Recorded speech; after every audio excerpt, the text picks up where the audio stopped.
We're kicking off today with a special event called Moving to the Midlands. And this is reflective of the confidence, I think, of our delegation this year. We're no longer talking about why people should be moving into the Midlands. We're talking about why they are and why they are consistently investing more in the Midlands UK. So to take us through the panel and to lead our discussion, I'm delighted to introduce Deborah Cadman to you. Deborah Cadman OBE, who is Chief Executive of the West Midlands Combined Authority. And over to you, Deborah. Thank you very much. Thank you. It says here, good morning, I'm Deborah Cadman, Chief Executive of the West Midlands Authority, Combined Authority. I don't need to do that now. So I'd like to start by saying good morning and welcoming you to the Midlands UK Pavilion. And I think you'll agree, it looks absolutely phenomenal. And I think, so congratulations. And I think this will be the host to some quite amazing and wonderful debates and discussions over the next few days. So the Midlands region is working harder than ever. It certainly feels that from my end. And we are beginning to deliver real, tangible, inclusive growth, not just for the region, but for the UK as well. And I think the region is really presenting a quite phenomenal competitive offer. And you've probably heard myself, the Mayor, and others kind of talk about our time very much is now. The economy in the region is worth over 200 billion, and it's the #1 region outside the capital for attracting inward direct foreign investment. So this is the first of 50 events that you'll see in this pavilion. I hope you'll feel that you want to come and support all of them, or most of them, if not all of them. And I think it will give you a very tangible flavour of what the West Midlands has to offer you. So I'm now going to introduce our quite phenomenal panel. So I'll start with you, Ian McCarthy from Gensler Global Architects. We have Paul Harris, Director of Economic Development, Rolls-Royce PLC. And Paul, you engage with governments around the world to find the optimum location for new investments. So you're here in the Midlands, which speaks volumes. Rob Eaton, Head of Planning, Transport and Strategy, Birmingham Airport. And Rob, you're very interested in increasing sustainable modal share of passengers and staff accessing the airport, which I'm sure you'll appreciate is something that very much interests me, and we want to work in partnership with you on that. And then Denise Lee, Chief Executive Officer, PGC Capital. You are most welcome, Denise. PGC Capital is a registered boutique investment bank in China and is also a property developer in the UK.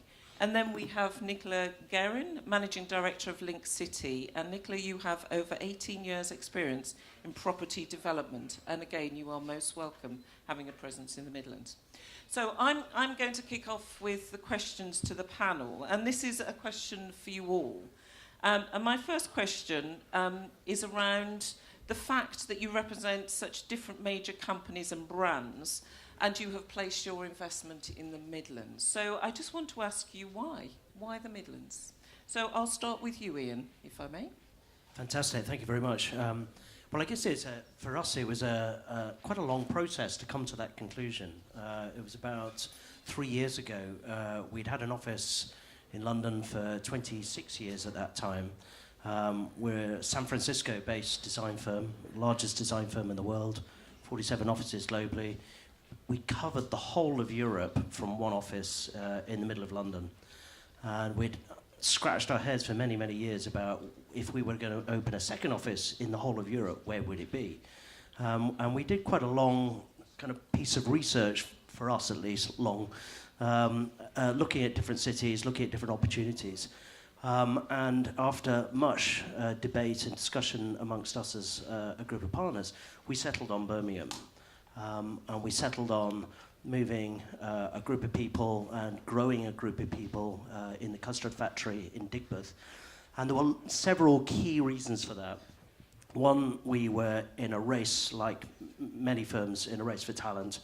Could we get another generation of design talent in the UK? And could we get them closer to where they lived and wanted to live, rather than them having always to move to London to get that opportunity to work for a global firm.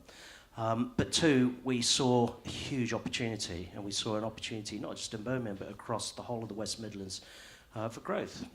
We could see buildings were going to be built, schools were going to be built, developments were actually finally going to be delivered. And we wanted to be part of that journey. So it seems obvious now, but at the time everyone went, why are you going to Birmingham? Now everyone's going, wow, that was a masterstroke at the time. But it's been a really good story, and we're pleased we made the move. Yeah, thank you very much. Thank you. Denise, so you've had a consortium of investors from the Far East to explore opportunities here. So why are you focusing on the Midlands? First of all, Midland captured my heart, especially Birmingham. I arrived there since 3 years ago thinking I'm probably going to see some very backward industrial city. And it surprised me in all aspect. For the past 3 years, I have been visiting Midland and Coventry's and Birmingham's and you name it. And I've seen lots of things there. But most of all, I feel it's a place which is, you got lots of vibration there. In comparison with London is a mainly very sort of situated, although still booming. But Birmingham, I always see Birmingham and West Midland is a booming area, full of life and vibration. That really, captured me. So instead of investing elsewhere, we decided we want to aim in Midland first. And then you might thinking this is a purely emotional thinking. No, we are, as an investment bank, we have done lots of studies through some of the leading survey companies such as Reuters, Bloomberg, and some of the leading Chinese survey company. The statistics shows Birmingham since last year has went up. Now it's top 3 most and the best return on investment in terms of property development, in terms of the letting rate, and in terms of the unit sales. That really gives us a good return. So we are earning our money. On top of this, our company, the philosophy in terms of investment, what we believe is altruistic investment. So we don't just invest in something because we also belong to a huge conglomerate from Taiwan. We have a number of manufacturers, business, and listed companies. So there are money to digest every year, as well as we are in the investment bank from China, so we bring high net worth individuals, we design product, we design investment opportunities on behalf of some of the leading and reputable institutions, banks. So what we're saying is it's very, very, very, very important. So the study shows the West Midland area has gone up very, very dramatically over the past 3 years. And then on top of this, as an investment bank, we have to look after in terms of the foreign exchange rate from RMB, this is Chinese currency, to some of the leading currencies such as sterling, such as US dollar, Hong Kong dollar, Japanese yuan. The statistics shows over the past 20 years, sterling is the best currency in terms of the fluctuation. The rest of the currency, they fluctuate in a big way, although they're going down. But sterling is the only foreign currency in Chinese eyes goes up, growing steadily. And we love that. Okay? Thank you very much. That's great. So huge vote of confidence, but actually based on absolute tangible evidence. So Nicola, is Link City equally optimistic? Yeah, very much.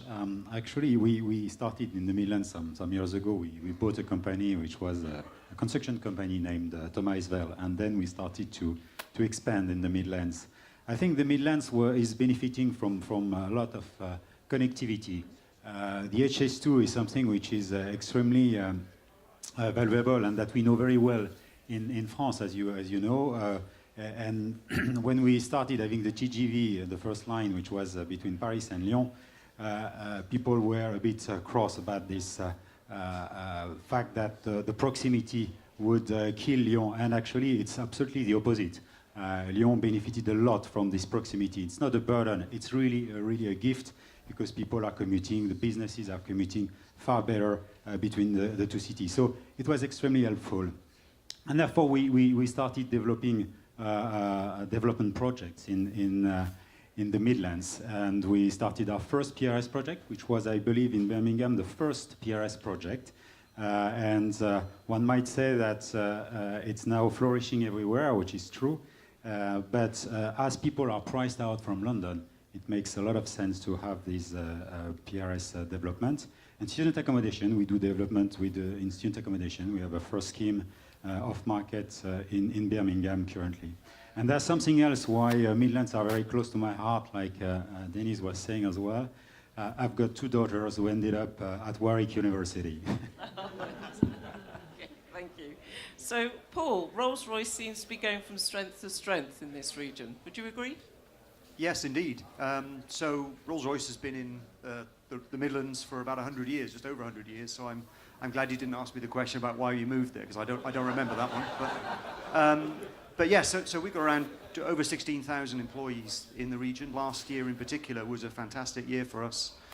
We delivered a record number of our large civil engines from our large Derby base. And in addition to that, we opened a brand new computing software and controls facility in Solihull. We recently announced a really major investment in a huge test bed that we're building in Derby. And also in Derby, we're spending hundreds of millions developing our next generation of projects, so solving new problems for the future. We've got fantastic links with the universities in the region who really support our innovation ecosystem around us. So yes, we're very optimistic about the region. We're burning through a roughly £80 billion order book at the moment, so we've got a long-term future, and we see ourselves having a long-term future in the Midlands. Great, thank you very much.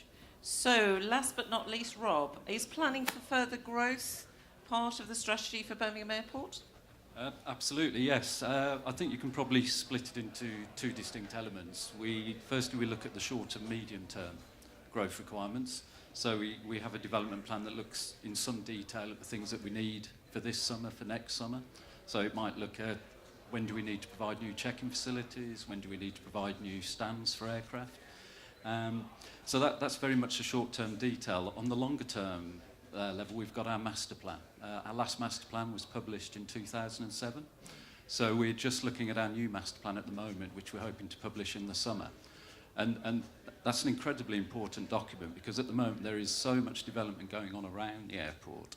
And we'll hear about a lot of it, I'm sure, over the coming weeks. So we have the UGC and UK Centre and Solihull Council leading development around the HS2 station. We have JLR on our doorstep. We have Rolls-Royce on our doorstep.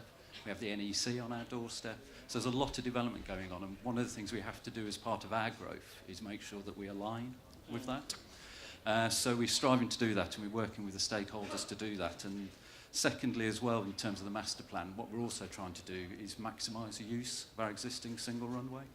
So we're at about 13 million passengers at the moment. One of the key aims, certainly, of national policy at the moment is to maximise what you've got.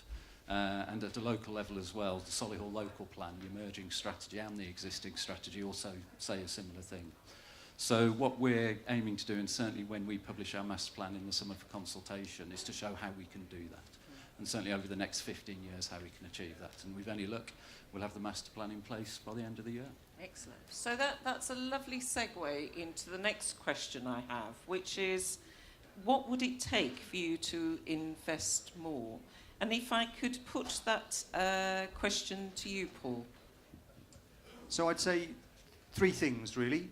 Firstly, keep doing what you're doing. I think that the evolution of the Midlands as a coherent region, and selling the Midlands as a coherent region, has actually come on a really long way. I mean, look at where we are.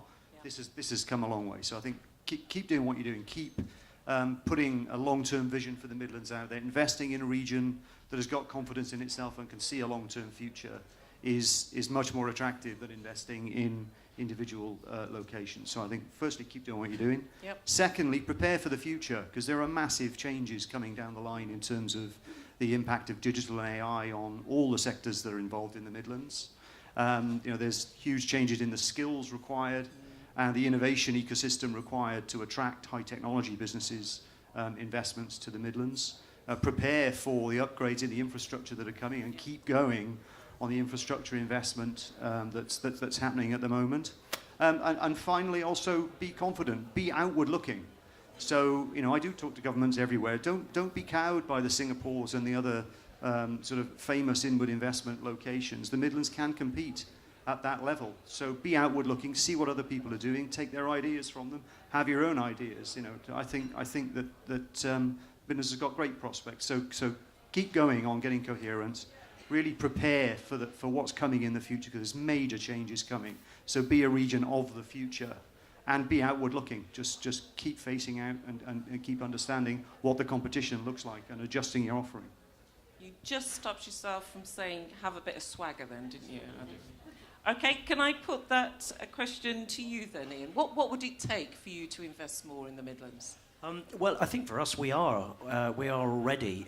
So we're going to expand our team in Birmingham. I think for us, and I totally take the point. I think be outward looking, be more confident. I never want to hear the term we're a second city. You want to hear the term we're a first city in our own right. We're a conurbation in our own right.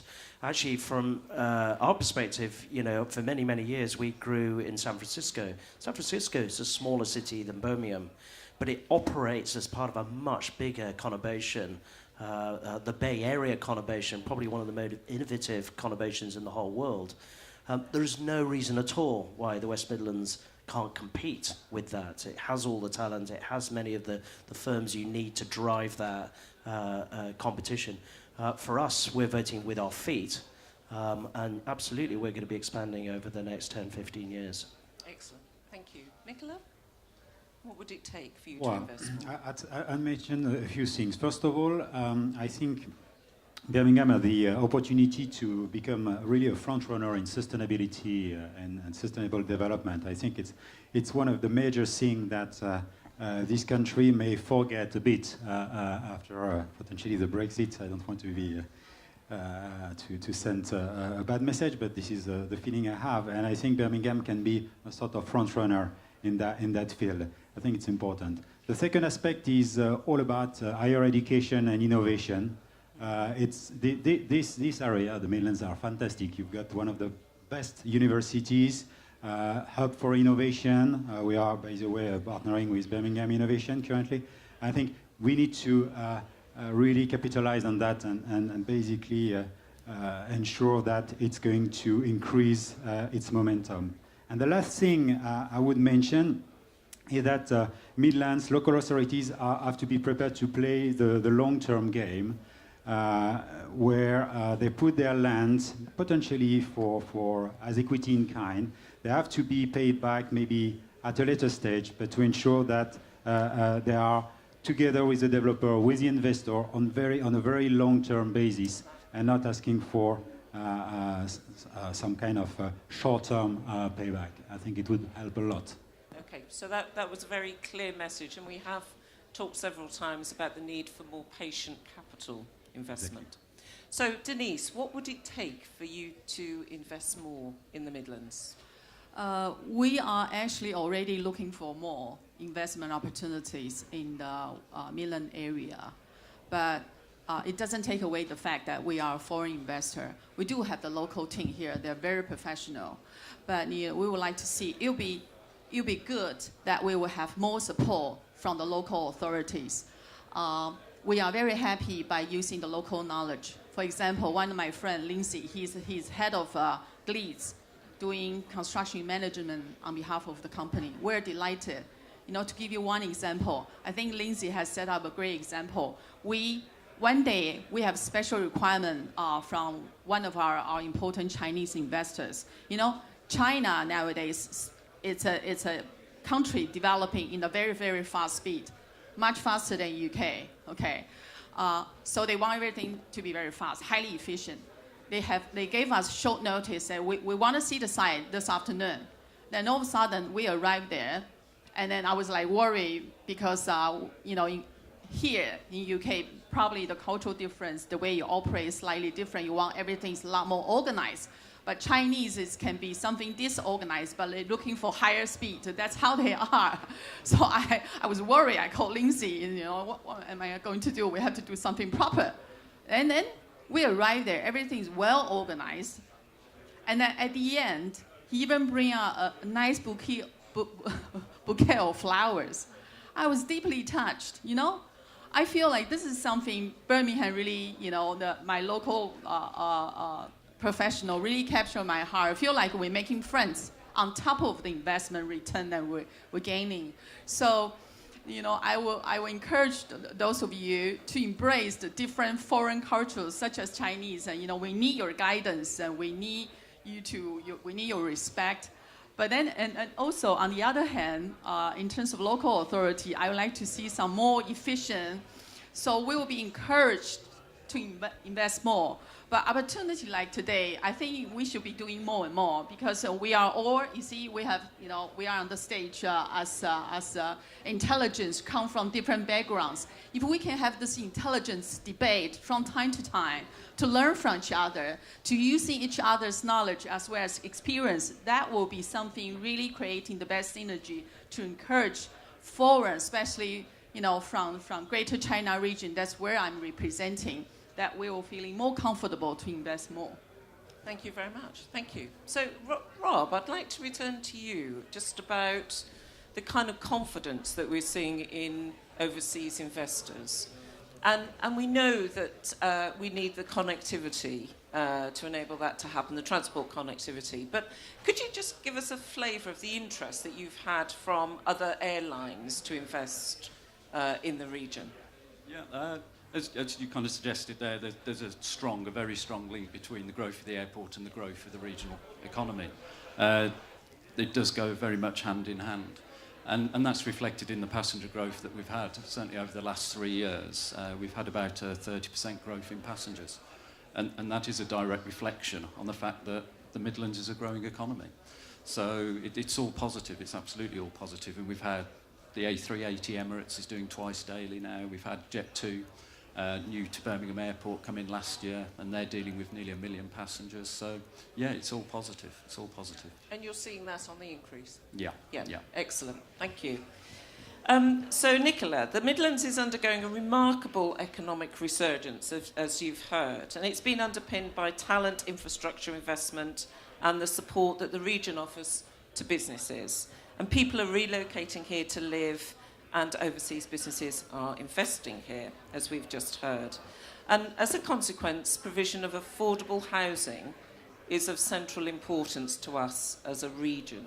So what are the avenues that Link City is exploring at the moment to address this and hopefully deliver affordable housing? Yeah, it's obviously a huge a topic of huge importance for all of us and for us in particular. I think we've got to be innovative, especially in terms of funding. We need to find new funding solutions that helps increasing the quantum of affordable housing in the Midlands. We have some kind of model, for instance, with local authorities where we put their land as equity in kind, and we raise a bond on the capital market. That is something which is usually cheap money and helps having viable schemes. So that's one avenue that we need to take into consideration. The other one is we need to foster, to increase the mixed-use type of schemes for two reasons. First of all, because one use can cross-subsidize the other, and that's what we have when we do retail, private for sale, pre-RS, that could cross-subsidize, of course, the affordable units. But I would say even more importantly, it creates a sense of place, a community that is absolutely critical. We need to foster that. We can't have just pockets of poverty, pockets of affordable housing, and then next door private for sale or private rented. We need to ensure that basically this all these worlds are working, are living together, and it's the mixed use helps us very much doing that. Excellent. Thank you. So Denise, whilst we have you with us, could you just share with us what kind of developing opportunities are piquing the interest of those investors from China and Taiwan? Definitely residential. Because I want to tell you, Chinese are actually very similar like the British. We like the sense of land. We like something tangible, something you can own, okay?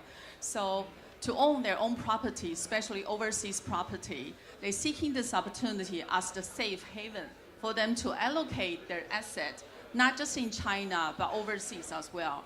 Over the past actually 3 years especially, the Chinese overseas investment are mainly allocating, especially from high net worth individuals, into this residential sectors. So residential, it's really catch our attention, as well as PRS. We are highly interested about that as well.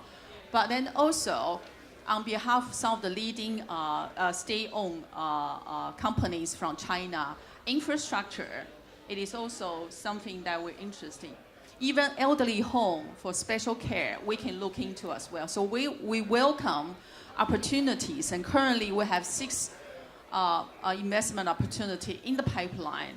But then again, at the end of the day, what we believe it has to follow altruistic investment, because there's a severe housing shortage. Then it really become on the top of the priority list for our investments. So mainly residential and a little bit commercial. Excellent. Thank you very much. So I'm going to move to my final question now, and that's to both Ian and Paul. And if I could ask you both, what do you think the future looks like for the Midlands? And how can the region prepare for this growth and potential? So there's a bit of a hint in the answer to that, really. But if you could just share with us what you think the future of the Midlands is going to look and feel like. So if I start with you, Paul. Sure. So for me, the future of the Midlands is firstly more connected. So more connected within the UK, more connected within the Midlands, and more connected globally, and that's physically as well as digitally. I think it's more coherent, that the Midlands acting as one, so that it can put itself on the world stage, and also in the UK, so the Midlands can both benefit from and influence the industrial strategy that the UK government has recently announced, that this is a major industrial region in the UK, and we should be shaping that rather than just being a taker of that strategy. So more connected, more coherent, more skilled, that I think development of the people of the Midlands into new technical skills, the digital phenomenon, electrical, biotechnology, these sorts of things. I can see us actually being able to focus on those things and attract the talent to the region that's needed there. And finally, as I say, continuing to be outward looking, that the Midlands is a confident region, putting itself up against the best in the world for inward investment, and a genuinely world-class, innovation-led economy. That's what I see as the future for the Midlands, and I think we can get that right. Fantastic, thank you. Ian. I think it's very, very interesting. I look at the creation of the combined authority. I actually think probably long overdue in many respects, a conurbation that functionally operates as one, but administratively divided amongst itself. And I actually think the combined authority, I think we'll look back in the future and see that this was a starting point to move beyond a functional economic market, perhaps to one that really, really operates collaboratively, and actually really positions itself not as a city or multiple cities, actually positions itself as a 4 million plus conurbation, which can compete on the world stage and has a world brand that people clearly recognize. And I don't think that's a sort of dream. I think that's already starting. But I think you'll look back and say, we remember the day when that conurbation came together under that banner. That's brilliant. Oh, yes? Sorry, can I just make one final point, actually? So it's great that we've talked so much about the investment opportunities and the growth for the future of the Midlands. One thing that I think the Midlands needs to build upon and not lose is the quality of life and the natural capital that the Midlands has. So I think this mixture of really exciting investment and growth in skills and innovation alongside the fantastic quality of life and natural capital that the Midlands has is a genuinely unique offering that you don't find in many other places in the world at all. Excellent. Thank you very much. So we've heard some quite amazing things from our 5 guests. We've heard about their stories, that they've taken specific decisions to move here and invest, but more importantly to consolidate and grow, which I think is a great story and a great message for this region. So for the 5 of you, thank you very much, and if we could show our appreciation. Thank you.